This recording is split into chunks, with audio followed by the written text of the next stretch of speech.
Père, du Fils et du Saint-Esprit. Amen. Mes très chers frères et sœurs, nous célébrons ce 11 octobre la fête de la maternité divine de la très sainte Vierge Marie. C'est une fête qui n'est pas si ancienne que cela. Elle date du pape Pie XI, donc première moitié du XXe siècle. Mais il avait tenu à instaurer cette fête, pour commémorer un événement prodigieux qui a eu lieu en l'an 431, le concile d'Éphèse. C'est un concile, nous en parlerons tout à l'heure, qui a une portée vraiment assez prépondérante. L'Église catholique maintenant fête Marie, Mère de Dieu, le 1er janvier. Nous avons gardé l'ancienne date parce que le 1er janvier dans notre Église, nous célébrons le Père, Dieu le Père éternel, préférant commencer l'année par Dieu.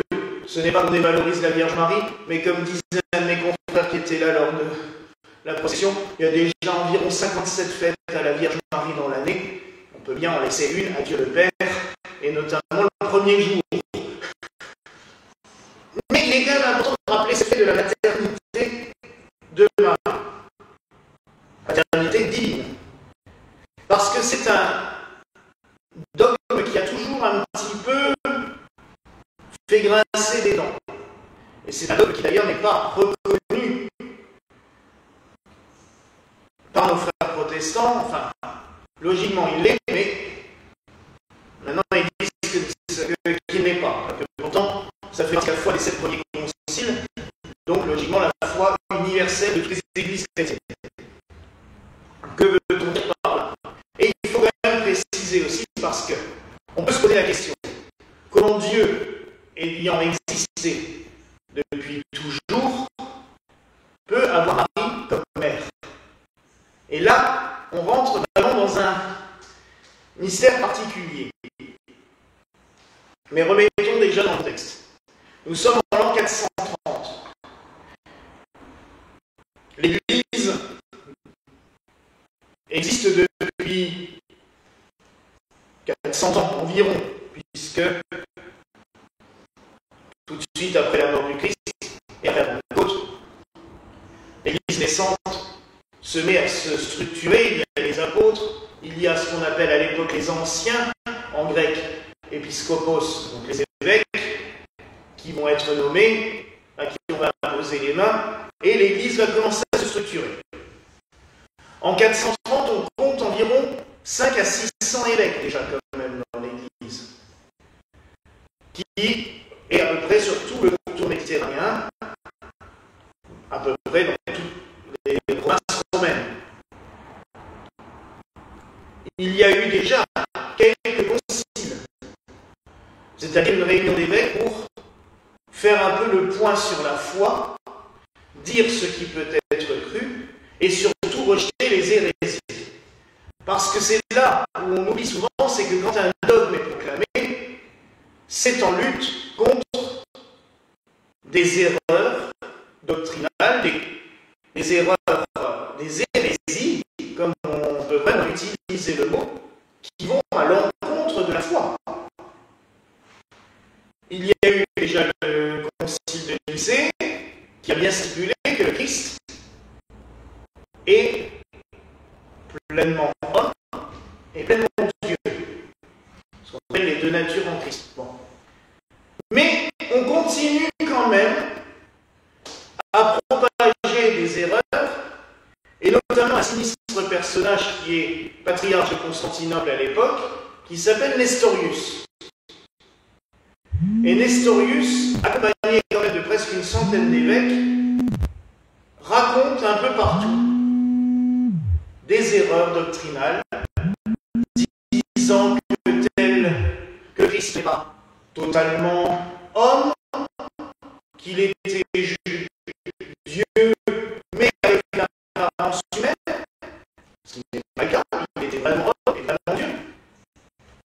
Et du coup, le concile, les évêques il faut de nouveau se retrouver tous ensemble et prendre les décisions qui s'imposent.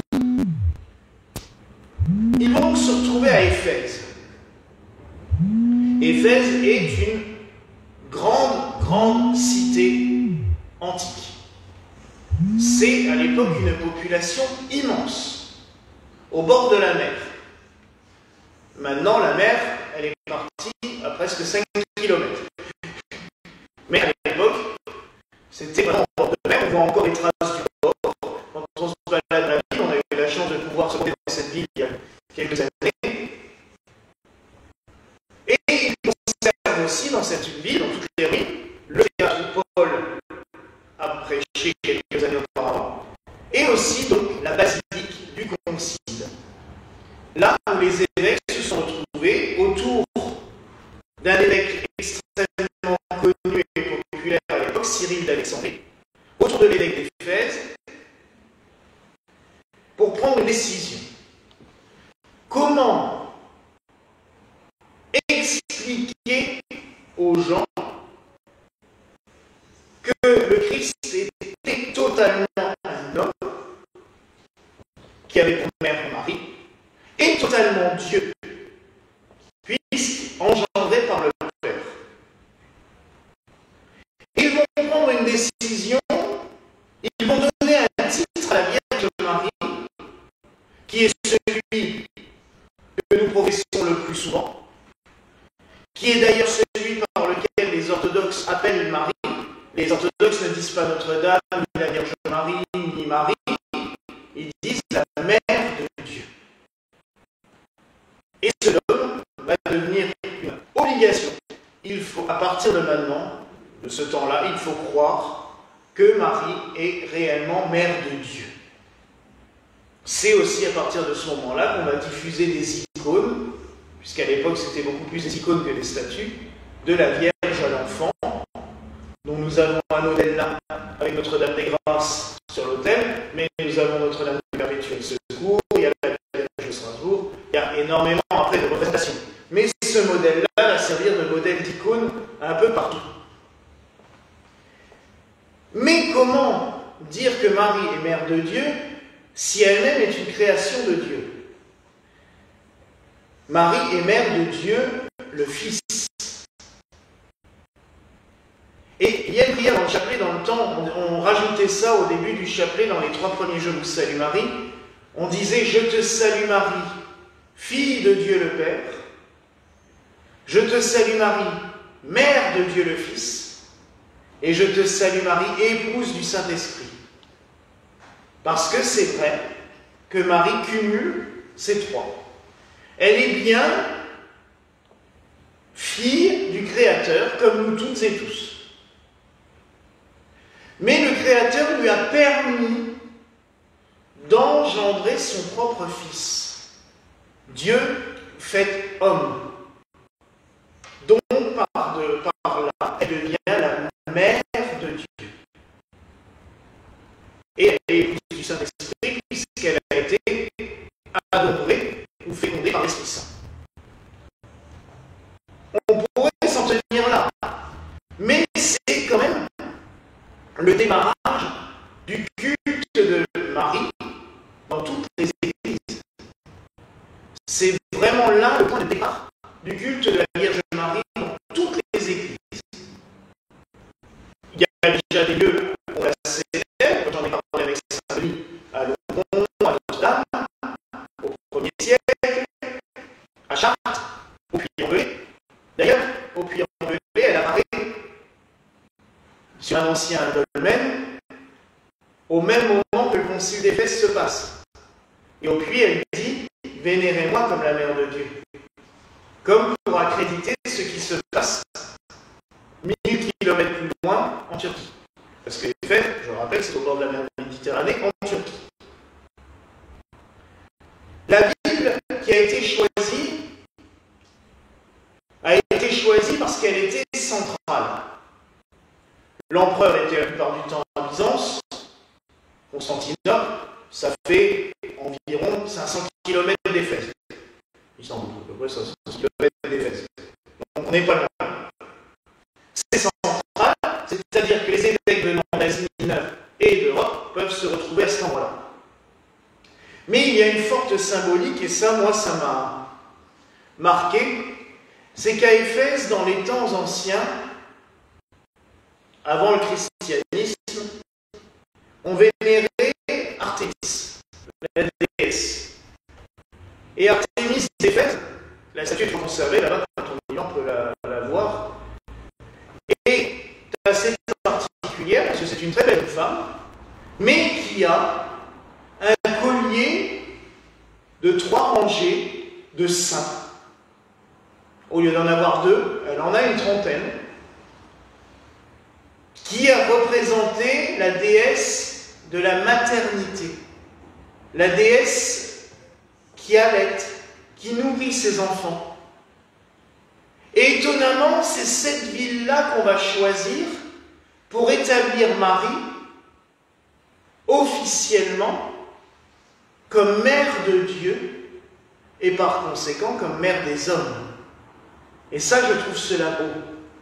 Et ça nous rappelle cette parole de la Genèse, quand Dieu dit à Ève, « Ta descendance écrasera la tête du serpent. » Ce retournement, parce que comme nous l'a dit Saint Denis avant-hier, je sais que ça fait grincer des dents, pas vous, mais quand on le dit, les dieux païens, c'est des démons.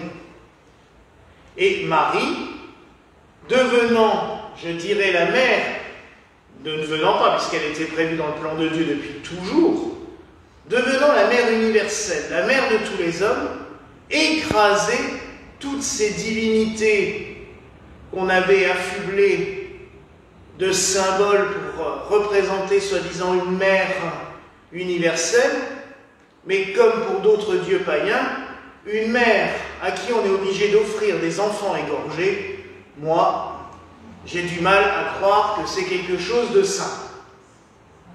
Et à Éphèse, on sait qu'il y avait des sacrifices humains pour honorer Artémis. Donc, l'Église a renversé, je dirais, la situation. Alors, des fois, vous aurez des gens qui vont vous dire « Oui, vous avez tué le paganisme, vous avez détruit tout ça. » Ben oui, encore heureux, je dirais. Parce que les abominations qu'il y avait avec n'étaient quand même pas ce qu'il y avait de mieux. Quand on martyrisait des gens, c'était quand même pour faire plaisir aux dieux. C'est pas la meilleure des choses.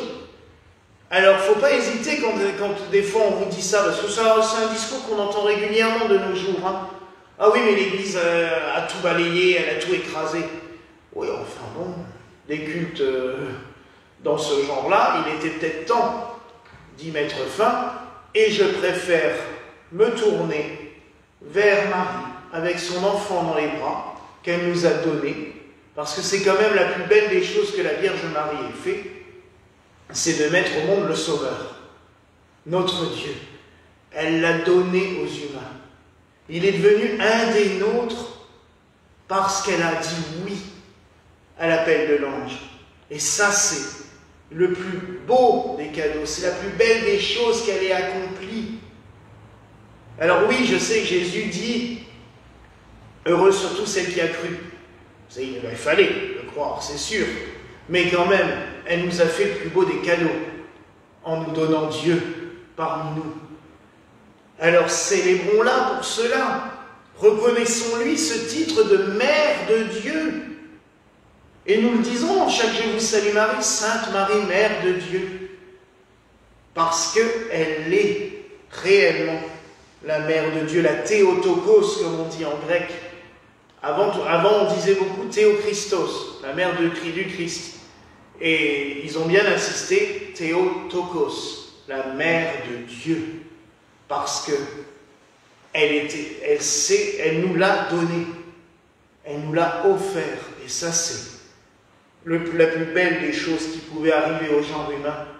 C'est que Dieu devienne un des nôtres pour mieux nous comprendre, pour mieux nous entendre, pour mieux nous aider, mais surtout pour mieux nous emmener avec lui sur le chemin de la divinité. Ne l'oublions pas. Le Christ, il n'est pas venu juste pour soigner nos bobos. Ah Alors il le fait, bien entendu. Il l'a fait durant sa vie terrestre, il l'a fait depuis sa mort. Mais il est venu surtout pour nous appeler, pour nous rappeler ce que disait saint Irénée. Dieu s'est fait homme pour que l'homme devienne Dieu. C'est-à-dire pour qu'on se rapproche de Dieu, pour nous faire entrer dans la béatitude, dans la béatitude éternelle, dans le royaume des cieux tous ensemble. Alors, louons encore une fois la Vierge Marie comme Mère de Dieu.